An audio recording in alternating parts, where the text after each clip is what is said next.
आज का हमारा टॉपिक है द्रव्य। सबसे पहले देखते हैं द्रव्य की व्युत्पत्ति। द्रव्य शब्द किससे बना है? व्युत्पत्ति में क्या है? ध्रुवगतो धातु में यत् प्रत्यय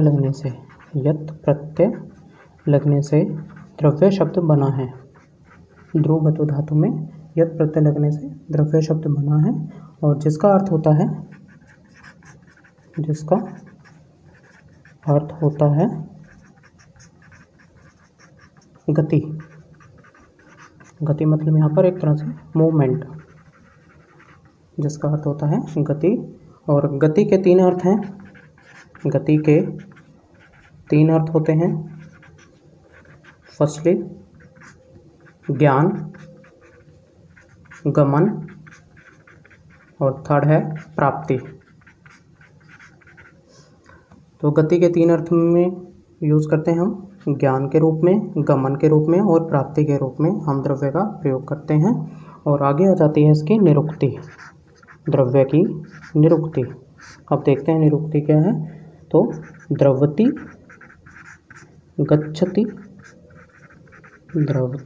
गच्छति परिणामम अभीक्षणम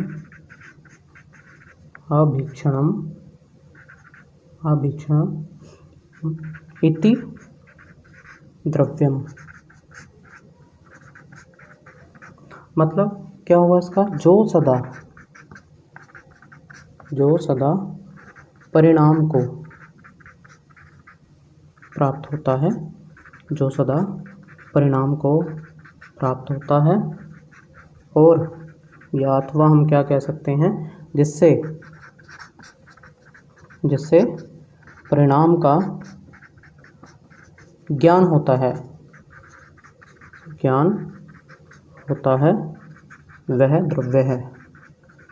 वह द्रव्य है। परिणाम मतलब यहाँ पर एक रिजल्ट निकलना, रिजल्ट का मिलना। जैसे परिणाम का रिजल्ट का हमें ज्ञान होता है, वह क्या कहलाता है? द्रव्य कहलाता है। तो दूसरे इसके में निरुक्ति देखते हैं इसी अर्थों में। दूसरी निरुक्ति क्या बताई गई है? सेकंड है द्रवति गच्छति संयोग विभाग आदि गुणान इति वा द्रव्यम। तो ये इसका क्या अर्थ हुआ?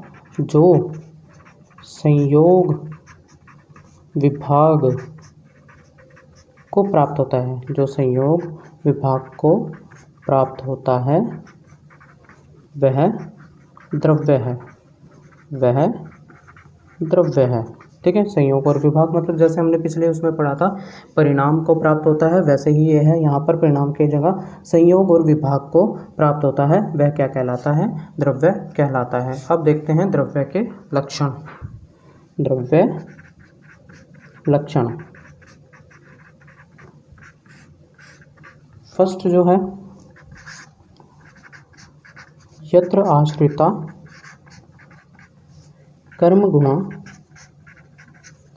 आश्रिता कर्म गुणा कारणम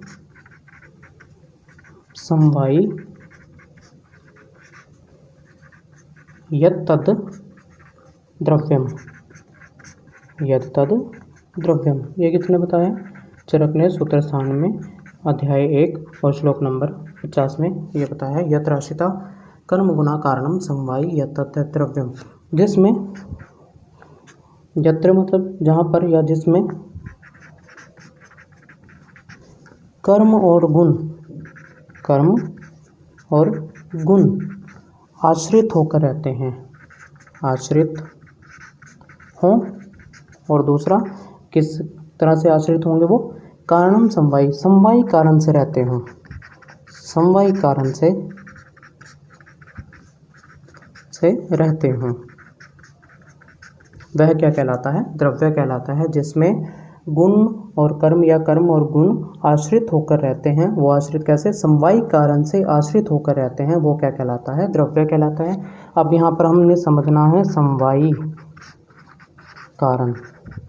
समवायी कारण क्या होता है? जो कभी भी अलग नहीं किया जा सकता, जो कभी भी अलग नहीं किया जा सकता,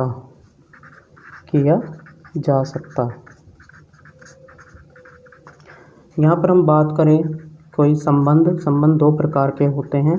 एक तो होता है संयोग और होता है समवायी संबंध। एक होता है समवायी संबंध। समवायी संबंध को हम दूसरा ये भी कहते हैं, एक नित्य और ये हो गया अनित्य। ठीक है, तो जो नित्य मतलब जो कंटिन्यू चलता रहता है वो क्या कहलाता है? समवायी कहलाता है। संयोग मतलब कुछ समय के लिए रिलेशन हुआ, कुछ समय के लिए संबंध हुआ, वो अनित्य होता है। जैसे हम हाथ में घड़ी बांध लेते हैं तो उसका जो हाथ का और घड़ी का संयोग हम कुछ टाइम के लिए होता है, ऐसा तो नहीं है परमानेंटली कॉन्टिन्यूसली हमने बांध के रखी। तो वो कैसा रिलेशन है, कैसा संबंध है? संयोग संबंध है। समवायी संबंध ऐसा संबंध है जो हम अलग नहीं कर सकते। किसी कार्य की उत्पत्ति के बाद जैसे कोई चीज़ बन जाती है उसको नष्ट नहीं किया जा सकता, तो वो क्या कहलाता है? समवायी संबंध कहलाता है। उसको अलग नहीं किया जा सकता। जैसे कोई बुक है, बुक में से हम पेजेस निकाल दें तो बुक का कोई अस्तित्व नहीं रह जाएगा, वो बुक नहीं कही जाएगी फिर। तो वो जो बुक में कागज़ जो बताए गए हैं, कागज़ जो होते हैं वो समवायी संबंध से रहने वाले होते हैं। इसी तरह कपड़े और धागे का एग्जाम्पल है, कपड़े में जो धागा होता है वो समवायी संबंध से रहता है। ठीक है, उसको अलग कर देंगे तो कपड़ा भी नष्ट हो जाएगा, तो वो समवायी कारण नहीं कहलाएगा। ठीक है, तो अब ये समझना जरूरी था यहाँ पर संयोग और समवायी कारण क्या होता है। समवायी कारण क्या होता है? नित्य होता है, जो कंटिन्यूसली चलता रहता है, जो कभी भी हम अलग नहीं कर सकते। ठीक, और जैसे हमने आयु के लक्षण पढ़े थे उसमें शरीर इंद्रिय सत्व आत्मा संयोग जो रहता है वो समवायी संबंध से रहता है। नित्य होना चाहिए वो संयोग, तब भी हमारी आयु दीर्घायु प्राप्ति होगी। तो अब आगे देखते हैं सेकंड श्लोक इसका द्रव्य का। दूसरा लक्षण है द्रव्य लक्षणम तो क्रिया गुणवत्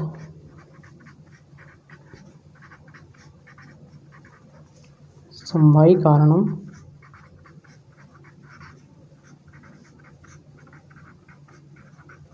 इति।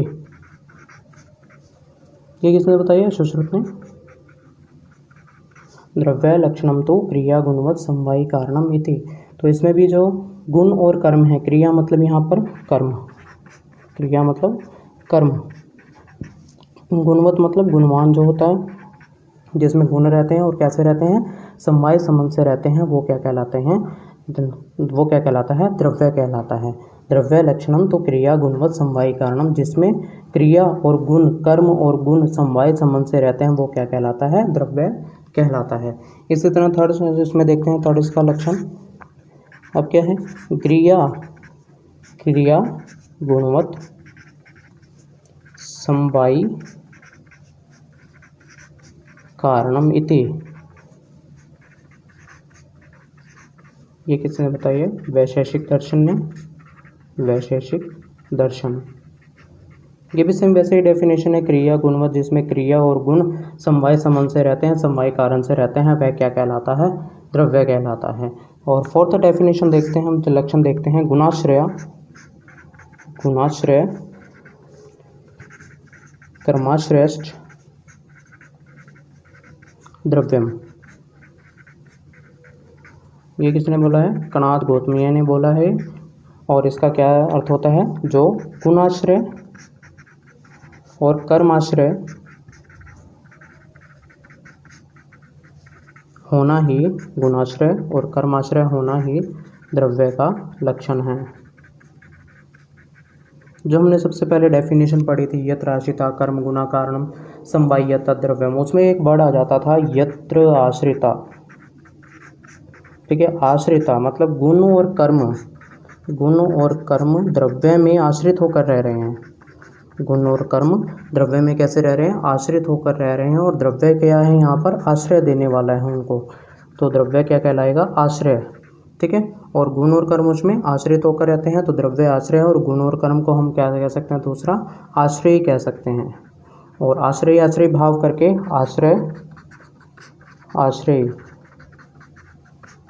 भाव से क्वेश्चन पूछा जाता है शॉर्ट नोट में, 5 मार्क्स का क्वेश्चन बनता है आश्रय भाव। तब आपने ये फर्स्ट जो मैंने लक्षण बताया उसकी एक्सप्लेनेशन देनी है आश्रय आश्रय भाव में। कौन आश्रित है और कौन आश्रय है उसको बताना है आपने उस डेफिनेशन के अकॉर्डिंग। ये इंपॉर्टेंट है, कई बार पूछा जाता है ये भी शॉर्ट नोट्स में, आश्रय आश्रय भाव क्या होता है। तो अब आगे देखते हैं द्रव्यों की संख्या। द्रव्य संख्या, दो द्रव्य बताए गए हैं, कारण द्रव्य। फर्स्टली कारण द्रव्यों की संख्या 9 होती है, जो उसमें बताया आचार्य चरक ने। खादिन्य आत्मा मनः कालो दिशश्च द्रव्य संग्रह, ये बताया चरक ने। ठीक है, खादिन्य ख आदि से मतलब यहाँ पर है पंच महाभूत बताए गए हैं। जो पंच महाभूत मतलब आकाश, वायु, अग्नि, जल, पृथ्वी, ये 5, और साथ में आत्मा, मन, काल और दिशा, ये टोटल 9 हो गए। 1 2 3 4 5 6 7 8 9 के आकाश, वायु, अग्नि, जल, पृथ्वी, आत्मा, मन, काल और दिशा, ये क्या बोले गए हैं? कारण द्रव्य बोले गए हैं। इनको क्या कहते हैं? कारण द्रव्य। कारण द्रव्य क्या होते हैं? जो अब इसकी परिभाषा देखते हैं। कारण द्रव्य जो सृष्टि निर्माण में सहायक होते हैं वह कारण द्रव्य हैं। जो किसी चीज़ को उत्पन्न कर रहे हैं वो क्या कहलाते हैं? कारण द्रव्य कहलाते हैं। और दूसरा है इसमें हमारा कार्य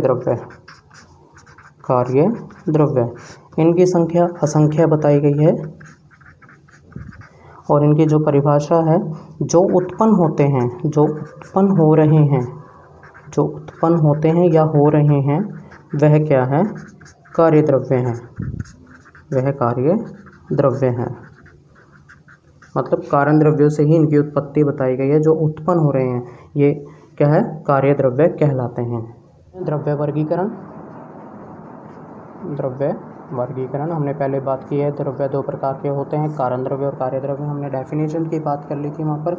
कारण द्रव्य किसे कहते हैं और कार्य द्रव्य किसे कहते हैं? तो वर्गीकरण में है जो 2 प्रकार के द्रव्य होते हैं, कारण द्रव्य और कार्य द्रव्य। कारण द्रव्य हमने पहले ही बता दिए हैं, 9 होते हैं। और कार्य द्रव्य की हमने एक्सप्लेनेशन किया, संख्या बताए हैं। लेकिन उसको भी क्लासिफाई करते हैं तो 2 प्रकार से हम क्लासिफाई करते हैं, चेतन और अचेतन भेद से 2 प्रकार से हम क्लासिफाई करते हैं। अचेतन को भी आगे हम 2 प्रकार से डिवाइड करते हैं, खनिज और कृत्रिम। खनिज मतलब यहाँ पर जो भी स्वर्ण आदि पदार्थ आते हैं जो वो खनिज में आते हैं। कृत्रिम कौन से होते हैं? जो आर्टिफिशियली हम बनाते हैं वो कृत्रिम की श्रेणी में आते हैं। अब देखते हैं चेतन द्रव्यों की बात। चेतन मतलब क्या होता है? चेतन मतलब यहाँ पर जिसमें आत्मा का वास हो, इंद्रिय युक्त हो, जिसमें इंद्रियां हो, जिसमें आत्मा का वास हो, वो क्या कहलाते हैं? चेतन द्रव्य कहलाते हैं। अचेतन कौन से कहलाएंगे? जिसमें आत्मा का वास नहीं होता। अब देखते हैं चेतन द्रव्यों को फिर से आगे क्लासिफाई किया गया है। अंतश्चेतन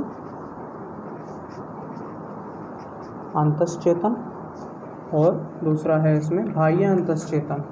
ठीक है, बाह्य अंतश्चेतन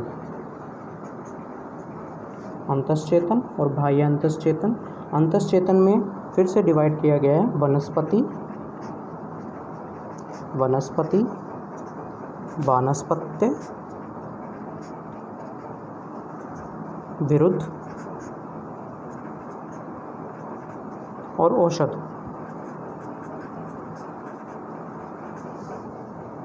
वानस्पत्य, ठीक है, वनस्पति, वानस्पत्य, विरुद्ध और औषध। और इसको देखते हैं बाह्य अंतश्चेतन को देखते हैं तो यहाँ पर क्या आएगा? जरायुज, अंडज, स्वेदज और उद्भिज। जरायुज, अंडज, स्वेदज और उद्भिज अंतःचेतन द्रव्य कौन से होते हैं? जो अपनी भावनाओं को प्रकट नहीं कर पाते, अपने एक्सप्रेशन नहीं दिखा पाते, वो कौन से होते हैं? अंतःचेतन द्रव्य होते हैं। बाह्य अंतःचेतन में क्या होता है कि जो अपने इंटरनल और एक्सटर्नली दोनों एक्सप्रेशंस वो अपनी भावनाओं को व्यक्त कर सकते हैं, वो क्या कहलाते हैं? बाह्य अंतःचेतन द्रव्य कहलाते हैं। जैसे कि जिसमें जरायुज, अंडज एग्जाम्पल दिए गए। जैसे हम लोग हैं जो बाह्य अंतःचेतन, जो मनुष्य है बाह्य अंतःचेतन की कैटेगरी में आता है। तो हमारे जो हम अपने फीलिंग्स को एक्सप्रेस कर सकते हैं, अपनी भावनाओं को इंटरनल और एक्सटर्नली दोनों तरीके से बता सकते हैं।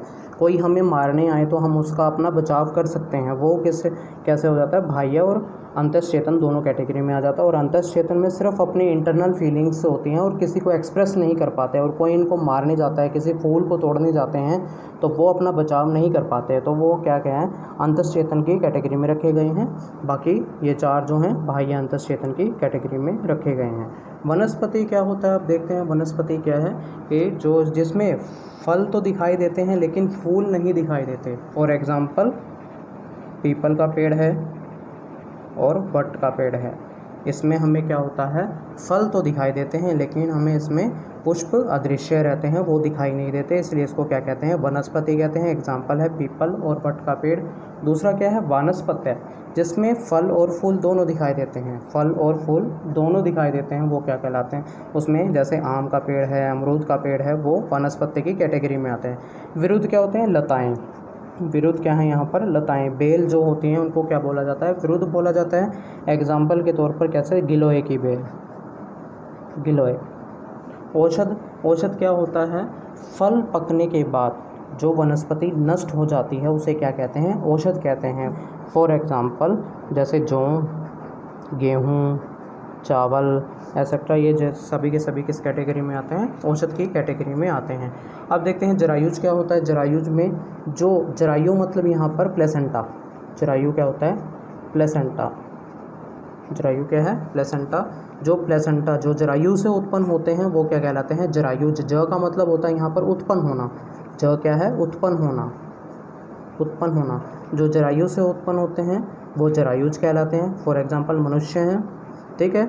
अंडज, जो अंडे से उत्पन्न होते हैं वो क्या कहलाते हैं? अंडज कहलाते हैं। जैसे मुर्गा है तो वो अंडज। और स्वेदज क्या है? जो पसीने से उत्पन्न होते हैं, पसीने से उत्पन्न होते हैं। कृमि हैं, कृमि, कीट कोई भी, तो उसमें स्वेदज की कैटेगरी में आते हैं। उद्भिज, जो पृथ्वी को फोड़कर बाहर निकलते हैं, जो पृथ्वी को फोड़कर बाहर निकलते हैं। फॉर एग्जाम्पल मेंढक और वीरबहुटी। मेंढक और वीरबहुटी जो पृथ्वी को फोड़कर बाहर निकलते हैं वो क्या कहलाते हैं? उद्भिज कहलाते हैं। जरायु जो प्लेसेंटा से उत्पन्न होते हैं, अंडज जो अंडे से उत्पन्न होते हैं, स्वेदज जो पसीने से उत्पन्न होते हैं, उद्भिज जो पृथ्वी को फोड़कर बाहर निकलते हैं वो क्या कहलाते हैं? उद्भिज कहलाते हैं। तो ये इसमें क्लासिफिकेशन की गई है कारण और कार्य द्रव्य के भेद से। कारण द्रव्य 9 होते हैं और कार्य द्रव्य हमने कैटेगरी में डिवाइड किया। चेतन, अचेतन, अचेतन को खनिज और कृत्रिम में कहा। और फिर चेतन के 2 पार्ट किए, अंतःचेतन, बाह्य अंतःचेतन। अंतःचेतन में 4 कैटेगरी में डिवाइड किया। फिर से हमने इसको वनस्पति, वानस्पत्य, विरुद्ध और औषध। बाह्य अंतःचेतन को जरायुज, अंडज, स्वेदज और कुछ और अन्य कैटेगरी भी बताई गई हैं वर्गीकरण की, द्रव्य वर्गीकरण की। अन्य भेद बताए गए हैं द्रव्य के। अब देखते हैं वो अन्य भेद कौन कौन से हैं। द्रव्य के अन्य भेद या द्रव्य के अन्य वर्गीकरण। फर्स्टली क्या है? योनि भेद से। योनि भेद से क्या क्या है? जांगम। दूसरा है औद्भिद और तीसरा है पार्थिव। जांगम, औद्भिद और पार्थिव। जो जीव जंतुओं से प्राप्त होते हैं वो क्या कहलाते हैं? जांगम कहलाते हैं। जैसे कस्तूरी, फॉर एग्जांपल है कस्तूरी, जो जीव जंतुओं से हमें प्राप्त होता है, दूध होता है, ठीक है। और औद्भिद कौन से होते हैं? जो पृथ्वी में से हमें प्राप्त होते हैं, जो चावल हैं, गेहूँ, चावल, गेहूँ। और जो पृथ्वी में से हमें जो प्राप्त होते हैं वो है खनिज, ठीक है। स्वर्ण आदि धातुएं जो उन्हें भूम भी कहते हैं, उद्भिद जो पृथ्वी को फोड़कर बाहर निकलते हैं वो चावल, गेहूँ, ठीक है। और पार्थिव कौन से होते हैं जो खनिज और कृत्रिम की कैटेगरी में आते हैं, वो क्या है, खनिज, जैसे स्वर्ण आदि धातुएं। दूसरा पॉइंट देखते हैं, दूसरा प्रयोग भेद। प्रयोग भेद से, प्रयोग भेद से दो प्रकार का है, आहार द्रव्य और औषध द्रव्य। आहार द्रव्य और औषध द्रव्य। तो जो औषध द्रव्य है वो क्या है, अकॉर्डिंग औषध द्रव्य की बात करते हैं। औषध द्रव्य, औषध द्रव्य की बात करते हैं। चरक के अनुसार 50 महाकषाय, 50 महाकषाय का वर्णन किया गया है औषध द्रव्यों के उसमें। और सुश्रुत ने 37 औषध गण द्रव्यों का वर्णन किया है। औषध गण ग्रुप में बताया है इन्होंने, 37 गण बताए हैं, ठीक है। ये जो आते हैं औषध द्रव्यों की कैटेगरी में आते हैं। और आहार द्रव्य, आहार द्रव्य है जो चरक ने 12 बताए हैं। अब वो आहार द्रव्य कौन कौन से हैं, फर्स्ट ये है शोक धान्य, दूसरा शमी धान्य, थर्ड मांस वर्ग, फोर्थ शाक वर्ग, फिफ्थ है फल वर्ग, सिक्स्थ हरित वर्ग। आगे देखते हैं सेवंथ कौन सा होगा। सेवंथ है यहाँ पर मध्य वर्ग, एट्थ जल वर्ग, नाइन्थ गोरस वर्ग, 10th है जो इक्षु वर्ग, 11th जो बताया गया कृतान वर्ग, कृतांत वर्ग, और 12th है तैल वर्ग।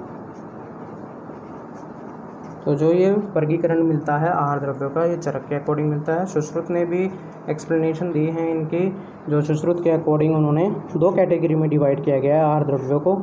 उन्होंने क्या क्या कहा है, द्रव द्रव्य, द्रव द्रव्य वर्ग, और अन्न द्रव्य। अन्न द्रव्य उन्होंने 12 बताए हैं, द्रव द्रव्य वर्ग उन्होंने 10 बताए हैं। तो यहाँ पर ये अन्य क्लासिफिकेशन में चरक और सुश्रुत का आहार और औषध द्रव्य बताया गया। और दूसरी क्लासिफिकेशन देखते हैं कौन कौन सी हैं। और रस भेद से द्रव्य, रस भेद से, रस भेद से होते हैं 6, कौन कौन से, वही 6 रस जो मधुर, अम्ल, लवण, कटु, तिक्त, कषाय के भेद से यहाँ पर बताए गए हैं। और दूसरे एक और कैटेगरी बताई गई है प्रभाव भेद से। प्रभाव भेद से, प्रभाव भेद से 3 हो जाते हैं। एक होता है दोष प्रकोपक, दूसरा है इसमें धातु शामक, तीसरा है स्वस्थितकारी। स्वस्थितकारी दोषों को बढ़ाने वाले, धातुओं का शांत करने वाले, और जो दोषों को समावस्था में रखते हैं, ना तो उनको घटाते हैं ना ही बढ़ाते हैं। ये दोषों को बढ़ाने वाले होते हैं, ये धातुओं को शांत रखने वाले होते हैं, और ये क्या होते हैं, स्वस्थ के लिए हितकारी होते हैं। जो तीनों दोषों को समावस्था में बनाए रखते हैं वो क्या कहलाते हैं, स्वस्थितकारी कहलाते हैं। और एक लास्ट भेद देख लेते हैं इसमें, वीर्य भेद से। वीर्य भेद से तो ये भी कितने प्रकार के होते हैं, 2 प्रकार के होते हैं, शीत वीर्य और उष्ण वीर्य। तो ये था इसमें द्रव्य का वर्गीकरण जो बताया है हमने। उसमें द्रव्य वर्गीकरण में सबसे पहले हमने कारण और कार्य द्रव्य बताए हैं। कारण द्रव्य 9 होते हैं और कार्य द्रव्य हमने असंख्य बताए हैं। फिर भी उसके चेतन और अचेतन करके क्लासिफिकेशन की है। और जो ये क्लासिफिकेशन अब हमने की है वो है उसके अन्य भेद, रस भेद से, प्रभाव भेद से, वीर्य भेद से, औषध और आहार भेद से अन्य क्लासिफिकेशन में आता है। ये टॉपिक हमारा यहीं ख़त्म होता है।